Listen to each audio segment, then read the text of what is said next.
আজকে যখন আমি ব্রিডিং রুমে আসি তো একটা জিনিস দেখতে পারলাম যে এর আগের দিন আমি ভুলবশত খাঁচার মাথা আর কি খুলে রেখে গিয়েছিলাম, তো যার কারণে এই বাচ্চাটার বাবা মা অনেকটা দূরে চলে গেছে। তো এখন মানে এই বাচ্চাটার জন্য আমি পুরোপুরি এখন মানে অনেকটা টেনশন লাগতেছিল। তো আলহামদুলিল্লাহ একটা জিনিস দেখতে পারলাম যে বাচ্চাটা নিজের থেকেই খাবার খাইতে পারে এবং পানীয়।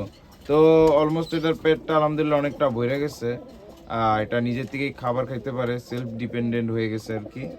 তো আর এই দিকে যদি আমি লক্ষ্য করি তো এখানে আর কি একজোড়ায় যে কিছুটা বলতে গেলে মাদিটা কালীবাগা টাইপের। তো এটার বাচ্চা যেটা তো এটার বাবা মা আর কি দুইজনই খাবার খাইয়ে এখন বাচ্চাটা আর কি খাবার খাওয়ার পরে ওই যে রেস্ট করে না, যেমন মানুষ দুপুরের পরে খাবার খাওয়ার পরে যেমন রেস্ট করে, তো বাচ্চাটা এখন মানে সেই অবস্থাতেই আছে।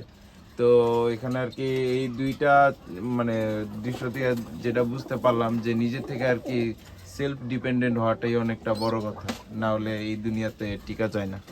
আসসালামু আলাইকুম।